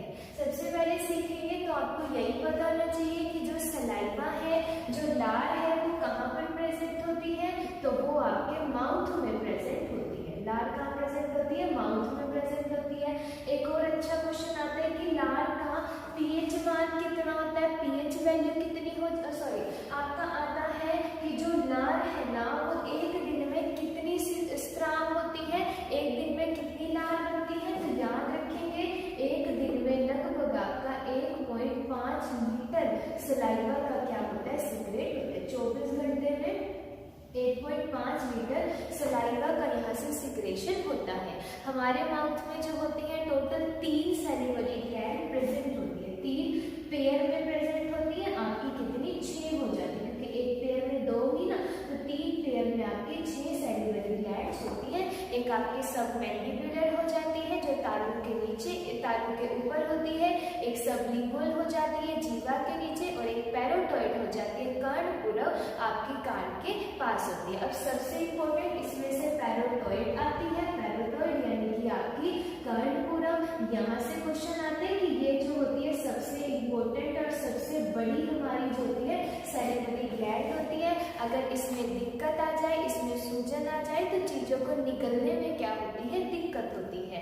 इस बीमारी को क्या कहा जाता है, टाउनसिल, जिसमें जो गला वगैरह होता है वो बिल्कुल ही सूख जाता है, जिसको क्या कहते हैं हम, टाउनसिल मम्प्स कह देते हैं, यानी कि आप यूं कह सकते हो गल्स हुआ। ठीक है, तो हमने सीखा ये तो यहाँ से कि जो ये है सलाइवा है, माउथ में बनता है, इतने लीटर सलाइवा का सिक्रेशन होता है, कितनी सैलिवरी ग्लैंड्स होती हैं। तो जो सलाइवा है वो हमारा स्टार्च के पाचन में क्या करता है, मदद करता है। स्टार्च आपका क्या है, कार्बोहाइड्रेट की फॉर्म है, और ये इसी के पाचन में क्या करता है, मदद करता है। क्योंकि जो रोटी वगैरह, ब्रेड वगैरह ये सब खाते हैं, उससे हमें क्या मिलता है, कार्बोहाइड्रेट मिलता है। और कार्बोहाइड्रेट यानी स्टार्च का पाचन आपका जो है माउथ में ही हो जाता है, इसीलिए कहते हैं कि हमें रोटी को चबा चबा कर खाना चाहिए। ठीक है, उसके बाद एक और स्टार्च से बड़ा अच्छा क्वेश्चन बनता किस फॉर्म में स्टोर रखते हैं, तो क्या आ जाएगा, स्टार्च की फॉर्म में। जो पेड़ पौधे हैं वो अपने फूड को किस फॉर्म में स्टोर रखते हैं, तो क्या आ जाएगा हमारा, स्टार्च की फॉर्म में। अब हमने ये तो कह दिया कि जो खाने को पचाने में या जो स्टार्च को पचाने में हेल्प कर रही है वो सलाइवा हेल्प कर रहा है, लार ही मदद कर रही है स्टार्च को पचाने में, लेकिन वहां पे भी तो कोई ना कोई एंजाइम काम कर रहा होगा ना जो लार को पचाने में मदद करेगा। तो याद रखेंगे यहाँ पर हमारा कौन सा एंजाइम प्रेजेंट होता है, तो आपका एमाइलेज। ठीक है, कौन सा एंजाइम प्रेजेंट होता है, एमाइलेज एंजाइम प्रेजेंट होता है आपकी लार में, जो क्या करता है, सलाइवा को पचाने में मदद करता है, सॉरी उसको कार्बोहाइड्रेट को पचाने में मदद करता है। इसको एमाइलेज को एक और नाम से जानते हैं, इसको कहा जाता है टायरीन एंजाइम। ठीक है, क्या कहते हैं, टायरीन एंजाइम। चलिएगा, यहाँ तक समझ में आ जाता है। तो नार को, जो नार है वो स्टार्च को पचाने में मदद करती है। ठीक है, नेक्स्ट क्वेश्चन इज द कि what is the cause of yellowish colour of the cow milk, यानी गाय के दूध के पीले रंग का क्या कारण होता है। तो याद रखेंगे कि जो कैरोटीन है गाय के दूध का पीला रंग या फिर पत्तियों के पीले रंग का क्या कारण होता है, आपका कैरोटीन हो जाता है। ठीक है, अगर मैं नेक्स्ट बात करूं, जैसे कैसे लिखा है, तो याद रखेंगे कि जो गाय का दूध या जो दूध का सफेद रंग होता है, सिंपल याद करेंगे कि दूध का सफेद रंग किसके कारण होता है, तो आपका क्या आ जाएगा, कैसेइन प्रोटीन के कारण। ठीक है, जैसे हमने लिखा है लाइकोपीन, तो लाइकोपीन से भी एक अच्छा क्वेश्चन याद रखेंगे कि टमाटर का लाल रंग किसकी वजह से होता है, तो आपका आ जाएगा लाइकोपीन। ठीक है, अब आपने एक मुझे कमेंट बॉक्स में आंसर देना है कि जो टमाटर है उसमें कौन सा एसिड प्रेजेंट होता है। ठीक है, आपको बताना है कि जो टमाटर है उसमें कौन सा अम्ल, कौन सा एसिड उसके अंदर प्रेजेंट होता है। ठीक है, चलिए नेक्स्ट अगर मैं बात करती हूँ ज़ैंथोफाइल, तो इससे भी याद रखेंगे कि जो फ्लावर होते हैं, जो फूल होते हैं, फूलों का पीला रंग किसकी वजह से होता है, आपका ज़ैंथोफाइल की वजह से। अब यहाँ से एक और बड़ा अच्छा क्वेश्चन आता है कि सबसे बड़ा फूल कौन सा होता है, तो याद रखेंगे आपका रेफ्लिसिया, रेफ्लिसिया। और सबसे छोटा फूल कौन सा होता है, तो आपका आ जाएगा वोल्फिया। ठीक है, सबसे बड़ा फूल रेफ्लिसिया और सबसे छोटा पूछे तो आपका वोल्फिया। ठीक है, तो correct answer is the guy के दूध का पीला रंग, आपका क्या आ जाएगा, कैरोटीन। ठीक है, नेक्स्ट क्वेश्चन आता है कि which of the following organ, कौन सा ऐसा अंग है, ऑर्गन है जो ग्लाइकोजन को ग्लूकोज में कन्वर्ट करता है, इसको ग्लाइकोजन को ग्लूकोज में बदलता है। तो याद रखेंगे जो हमारा लीवर होता है ना, यकृत होता है, वो ग्लाइकोजन को ग्लूकोज में बदल देता है और जो ब्लड होता है उसको प्योरीफाई कर देता है। ये भी स्टैंड कर देंगे कि जो ब्लड है, रक्त है, उसको प्योरीफाई, उसको जो है शुद्ध कर देता है। ठीक है, और लीवर से क्या क्या क्वेश्चन बनता है इम्पोर्टेंट मैं बताती हूँ। जैसे लीवर लिखा आपका यकृत, एक तो याद रखेंगे कि शरीर की सबसे बड़ी ग्रंथि, शरीर की सबसे बड़ी ग्रंथि आपकी क्या हो जाती है, लीवर हो जाती है। एक लीवर जो है किसका, बाइल जूस का, यानी कि पित्त रस का स्त्राव करता है। ठीक है, पित्त रस का स्त्राव करता है। एक लीवर को क्या कहा जाता है, chemical factory of the body, क्या कहा जाता है, chemical factory of the body, ये भी याद रखेंगे। एक और बहुत अच्छा क्वेश्चन यहाँ से बनता है कि जो लीवर है उसके अध्ययन को क्या कहा जाता है, तो आपका आ जाएगा हेप्टोलॉजी। क्या कहा जाता है लीवर के अध्ययन को, हेप्टोलॉजी। ठीक है, जो हमारा क्या करता है, ग्लाइकोजन को ग्लूकोज में कन्वर्ट करता है और ब्लड को क्या कर देता है, प्योर कर देता है। ठीक है, इसके बाद जैसे हमने यहाँ पर लंग्स लिखा, तो लंग्स से आप याद रख सकते हैं रेस्पिरेशन का काम करते हैं, गैसेस एक्सचेंज का काम करते हैं।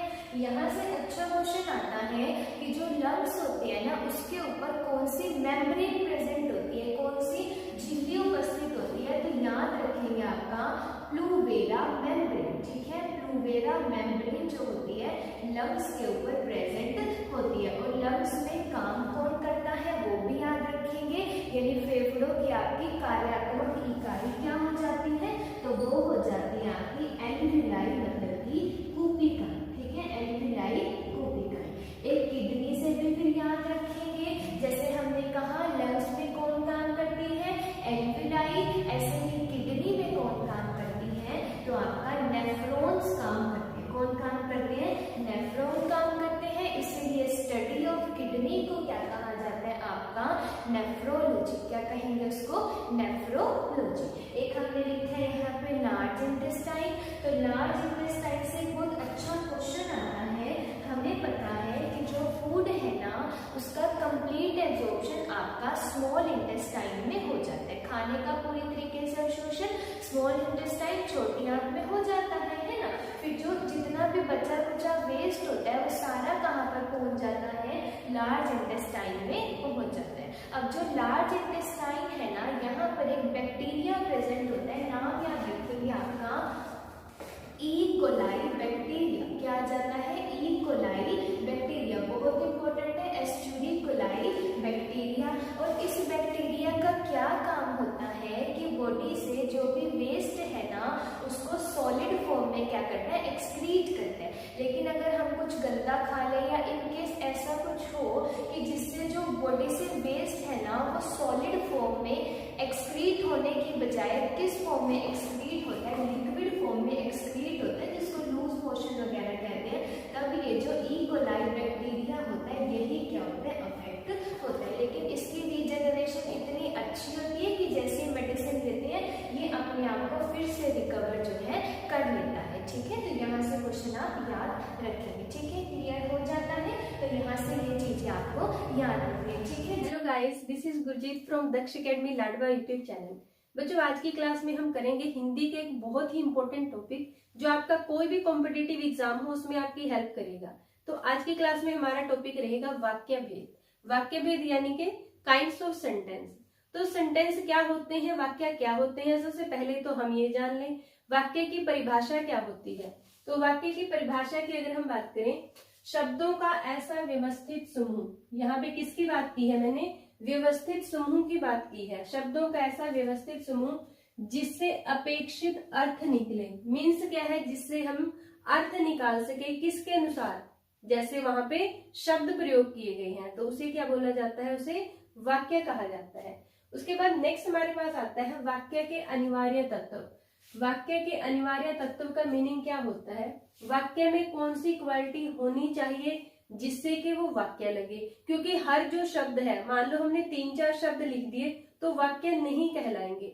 तो उन शब्दों में क्या क्वालिटी होनी चाहिए जिससे कि वो वाक्य लगे। तो इसमें आएगा, सबसे पहले तो हम बात करते हैं सार्थकता।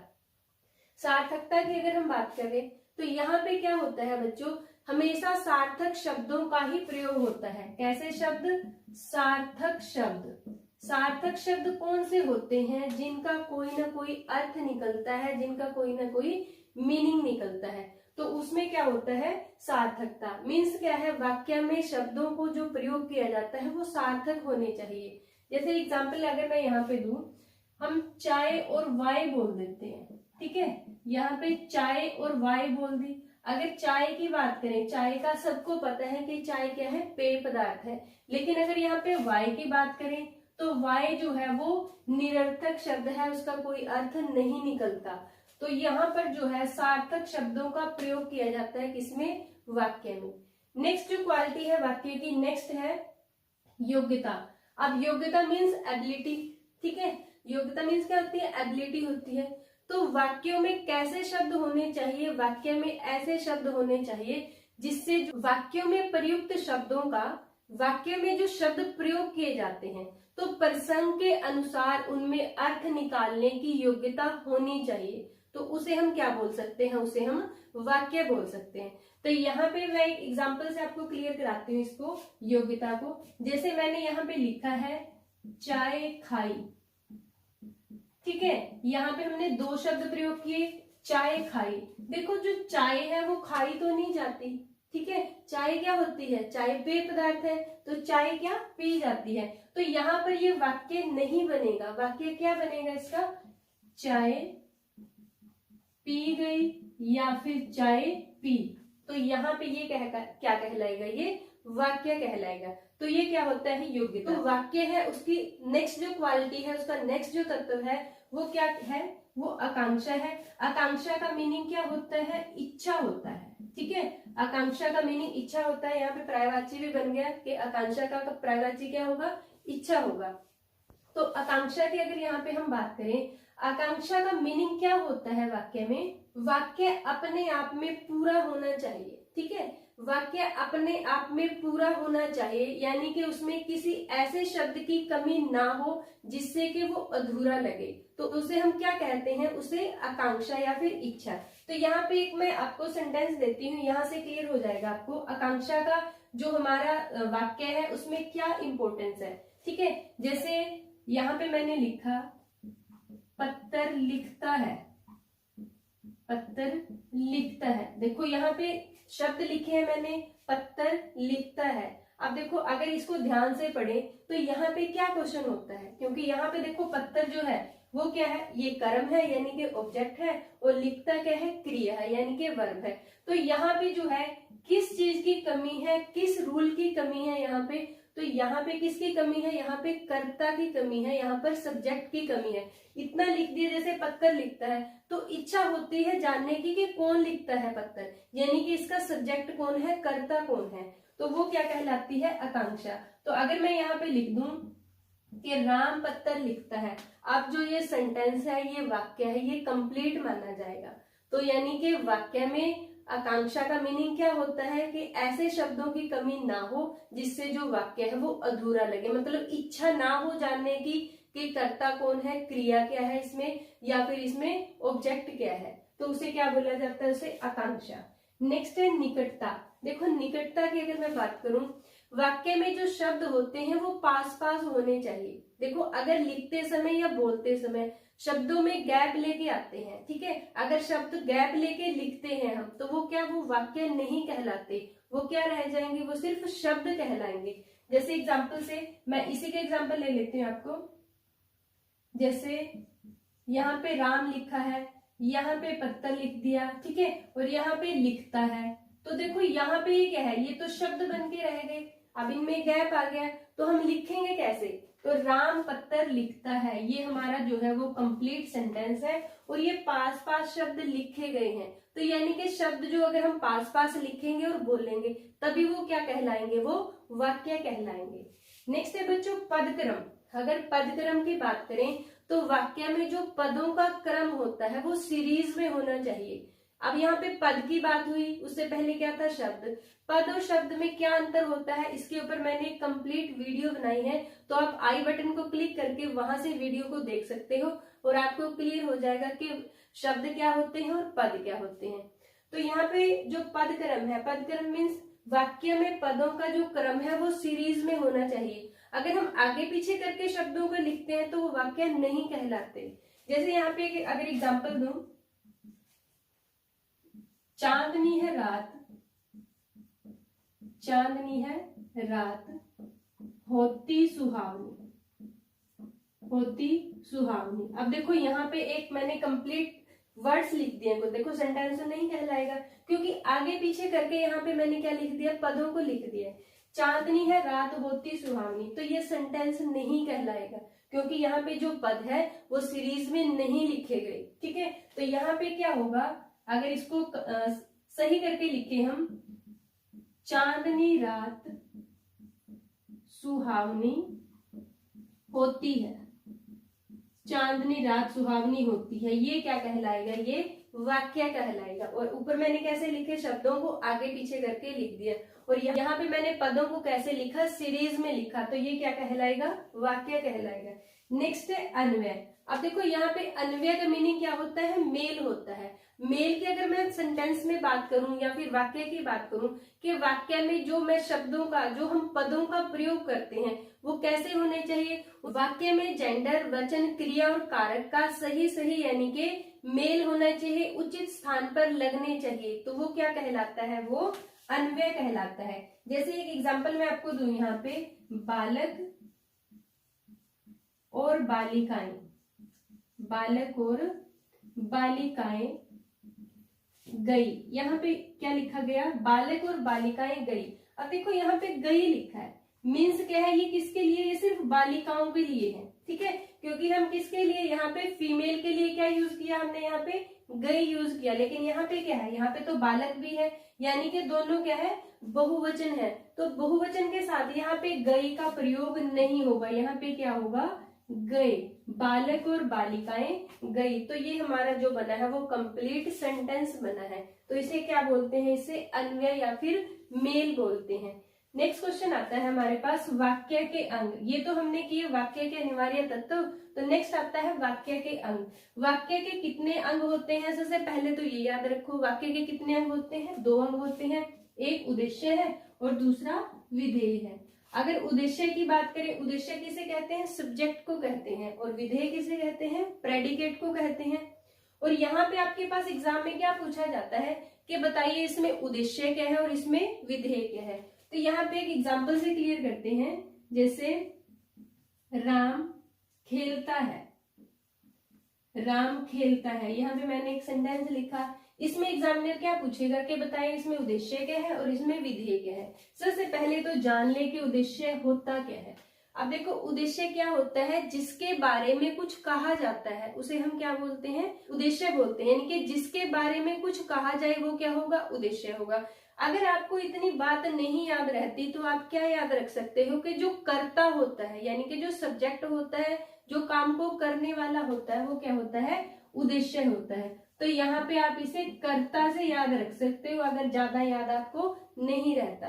तो उद्देश्य क्या होता है, कर्ता होते हैं, इनके काम को करने वाला, उसे हम क्या बोलते हैं, उसे उद्देश्य बोलते हैं। अब देखो यहाँ पे क्या लिखा है, राम खेलता है। अब यहाँ पे जो कर्ता कौन है, काम को कौन कर रहा है, खेल कौन रहा है, राम। तो राम क्या हुआ, यहाँ पे उद्देश्य हुआ। उसके बाद विधेय क्या होता है, विधेय अगर एक मैं ग्रामर के रूल की बात करूं या ग्रामर के अकॉर्डिंग डेफिनेशन की बात करूं तो विधेय किसे कहते हैं, उद्देश्य के बारे में जो कुछ बताया जाता है उसे क्या बोलते हैं, विधेय बोलते हैं। ये तो हुई किसके अकॉर्डिंग, ग्रामर के अकॉर्डिंग। लेकिन अगर आपको सिंपल सा याद रखना है, आपको सीधी सी बात याद रखनी है, यहाँ पे तो क्या था, कर्ता यानी कि जो काम करने वाला है उसे क्या बोलते हैं, उद्देश्य बोलते हैं। और विधेय क्या होता है, विधेय किसे बोलते हैं, क्रिया को, जो कुछ काम हो रहा है यानी कि क्रिया हो रही है उसे क्या बोलते हैं, विधेय या फिर प्रेडिकेट बोलते हैं। तो इस सेंटेंस में खेलता क्या है, ये क्या है, ये विधेय है, ठीक है। राम सब्जेक्ट हुआ, वो क्या काम कर रहा है, वो खेल रहा है, तो खेलता क्या है, विधेय है। तो ये हुआ वाक्य के अंग, उद्देश्य और विधेय। तो ये थी बच्चों आज की क्लास, वाक्य के अंग या फिर काइंड्स ऑफ सेंटेंस। तो ये टॉपिक जो है आपको किस में हेल्प करेगा, ये टॉपिक आपकी जो नेक्स्ट क्लास होगी, जैसे रचना के आधार पे वाक्य के कितने भेद होते हैं या फिर अर्थ के आधार पे वाक्य के कितने भेद होते हैं, उसके लिए आपको सब्जेक्ट और प्रेडिकेट का पता होना चाहिए। Hello everyone, this is Arma from Daksh academy Ladwa. Guys as you know कि हमारे जो है इंग्लिश की प्रीवियस ईयर एग्जाम्स की सीरीज स्टार्ट हुई है। 4 क्लासेस हम उसमें ले चुके हैं। नेक्स्ट हम कंटिन्यू करते हैं class. It was found that some student dash not attending their classes. Options दे रखी है हमारे पास, is, do, was and were. Sentence की पहले देखिए, it was found that means sentence क्या है आपका, पास्ट में जा रहा है, राइट। तो हमने जो वर्ब यूज़ करनी है वो भी कौन सी यूज़ करनी है, वो भी हमने पास्ट की यूज़ करनी है। इज़ और डू जो हमारी यूज़ हो जाती हैं वो हमारी प्रेजेंट में चली जाती हैं। वॉज और वर हमारी पास्ट में जाती है। बट यहाँ पे जो हमारा सब्जेक्ट है स्टूडेंट्स, वो प्लूरल फॉर्म में है, तो प्लूरल फॉर्म में वर्ब भी क्या जाएगी, प्लूरल जाएगी। तो वी गो फॉर वर। तो करेक्ट ऑप्शन क्या आ जाएगी हमारी, वर, that is D. He is blind dash his sons fault. Options हैं 4, 2, एट एंड ऑफ। क्लियर। यहाँ पे ही इज़ ब्लाइंड, ब्लाइंड का मीनिंग क्या है, means the person is totally fail to understand, means वो समझना ही नहीं चाह रहा कि उसका सन जो है गलती पर है, ठीक है। तो उस सेंस में जब भी हमारी ये सेंस आ जाती है, he is blind means he does not want to understand, वो नहीं समझना चाह रहा, तो उस केस में जो हमारी ऑप्शन चली जाती है वो 2 की चली जाएगी। क्लियर। तो नेक्स्ट ऑप्शन हमारी जो करेक्ट आंसर क्या आ जाएगा इसमें, दैट इज बी। नेक्स्ट है हमारा गिव द साइनोम ऑफ अगस्त। हमें अगस्त का साइनोम बताना है, ठीक है। अगस्त का मतलब होता है मीन्स रिस्पेक्टेड, या हम इम्प्रेसिव भी बोल सकते हैं, राइट। और अगस्त का एक और मीनिंग भी होता है, दैट इज द 8 मंथ, ठीक है। 8 मंथ को भी अगस्त बोला जाता है, बट हियर इसका मीनिंग है रिस्पेक्टेड और इम्प्रेसिव, राइट। तो ऑप्शंस दे रखे हमारे पास, that is important, difficult, huge and majestic. Important means that something is valuable, difficult means tough, huge means vast, ठीक है, एंड मैजेस्टिक का मतलब हो जाता है दैट इज इम्प्रेसिव। तो अगस्त का जो साइनोम आ जाएगा, जो सेम मीनिंग आ जाएगा, वो आ जाएगा हमारा fourth one, that is the majestic. The patient's dangerous condition caused the doctor and nurses many a sleepless nights, ठीक है। हमारी सेंटेंस जो हमने 4 पार्ट्स में डिवाइड किया है, that is A, B, C and D, ठीक है। हमें इसमें ये बताना है कि इसके किस पार्ट में जो है, किस कंटेंट में जो है एरर है, right. The patients dangerous condition caused the doctor and nurses many a sleepless nights, ठीक है। गाइज अगर हम यहाँ देखें many a, राइट, मैनी के साथ जब भी हम नाउन का यूज़ करते हैं वो ऑलवेज क्या आता है, सिंगुलर आता है, ठीक है। तो यहाँ पे नाइट्स दे रखा है, तो नाइट्स की जगह क्या आ जाएगा, नाइट आ जाएगा, क्लियर। अगर यहाँ पे अ ना दिया होता, मैनी दिया होता, then we go for knights, but here the article A is mention, तो इसके साथ हमारा क्या चला जाएगा, that is night.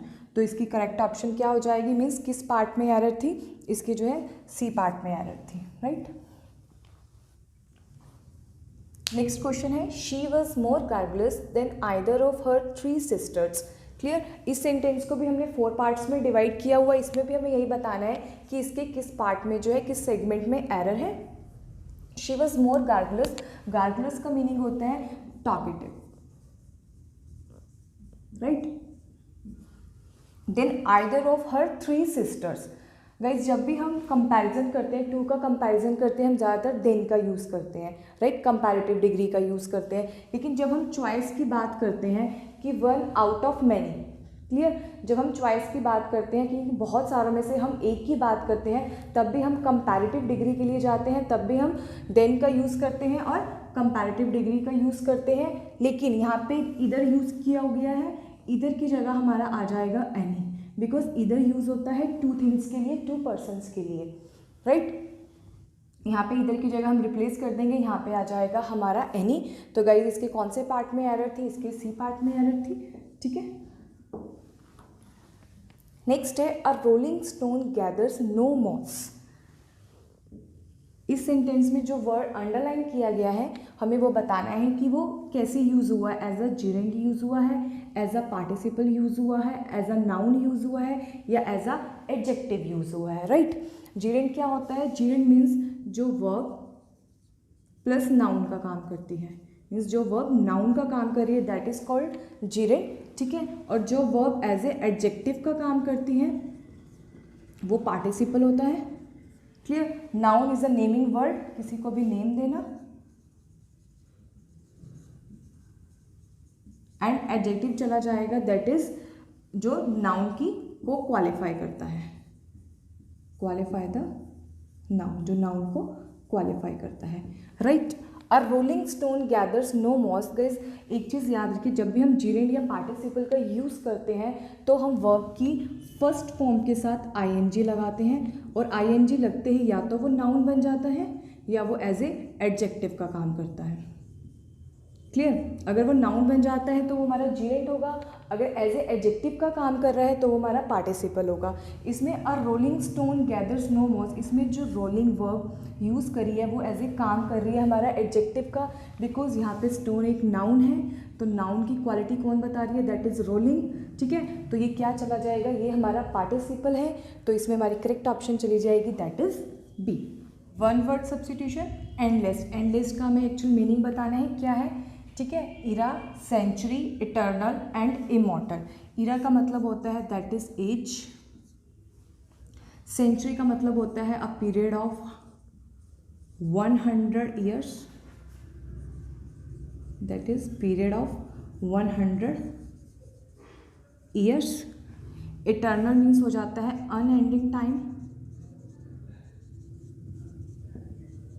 Clear. Immortal हो जाता है that is deity, deity means who never die, who never dies. Endless time means unending of time, indefinite time की बात कर रहे हैं हम, that is means time is finite, clear. तो इसमें करेक्ट ऑप्शन चली जाएगी हमारी that is B, means eternal, that is unending time. Next question है हमारे पास, honey is sweet change into passive form. इसकी हमने पैसिव फॉर्म बनानी है। Guys Honey is sweet, clear. ये जो हमारा सेंटेंस है that is the intransitive verb का है। इंट्रांजिटिव वर्ब मीन्स जहाँ पे ऑब्जेक्ट की नीड नहीं होती, जहाँ पे ऑब्जेक्ट नहीं होता वो हमारे इंट्रांजिटिव वर्ब होती हैं। ये सेंटेंस भी क्या है हमारा, इंट्रांजिटिव है, that is Honey is sweet, right. तो एज ए जो स्वीट यूज हुआ है ये एज ए एडवर्ब यूज हुआ है, क्लियर। तो इसकी इस टाइप की जो सेंटेंसेस है उनकी फॉर्मेशन कैसे रह जाती है, उनकी फॉर्मेशन हो जाती है that Honey is sweet, clear. तो हम इसमें यूज़ कर लेते हैं व्हेन का, बाय की जगह इसमें यूज़ हो जाता है व्हेन का, और इसमें हम एक सब्जेक्ट दे देते हैं, ठीक है। यहाँ पे हमारा ऑब्जेक्ट मिसिंग है, तो ऑब्जेक्ट को आगे लाके जब हम उसका सब्जेक्ट बनाते हैं तो हम यूज़ कर लेते हैं उसमें इट का, राइट। तो व्हेन इट इज़, अगर प्रेजेंट है तो प्रेजेंट ही रहेगी, ठीक है। पहले भी हम डिस्कस कर चुके हैं एक्टिव पैसिव के क्वेश्चन कि जो इसकी फॉर्मेशन रहती है, जो टेंस है प्रेजेंट है तो प्रेजेंट, पास्ट है तो पास्ट, ठीक है। एज ए प्रेजेंट की बात हो रही है तो हमें भी किसके साथ जाना है, प्रेजेंट के साथ जाना है, ठीक है। Honey is sweet when it is tested, जब उसको टेस्ट किया जाएगा। तो हमारे पास ऑप्शन दे रखी है, honey was sweet when it was tasted, wrong है। Honey is sweet when it is tasted, right. Honey is sweeter, wrong. Honey is sweet when is tasted, यहाँ पे मिसिंग है, हमारा सब्जेक्ट मिसिंग है, तो हमारी करेक्ट ऑप्शन क्या चली जाएगी, हमारी करेक्ट ऑप्शन चली जाएगी that is B, honey is sweet when it is tasted. I hope बच्चों ये क्लास भी आपको बाकी क्लासेज की तरह बहुत अच्छी लगी होगी, सभी कंसेप्ट अच्छे से क्लियर हुए होंगे। सो वीडियो को लाइक शेयर कमेंट करना मत भूलिएगा। चैनल पर नए हैं तो सब्सक्राइब जरूर कीजिएगा और नोटिफिकेशन बेल को जरूर प्रेस कीजिएगा ताकि आने वाली हर वीडियो की नोटिफिकेशन आप तक पहुंचती रहे। Thanks for watching.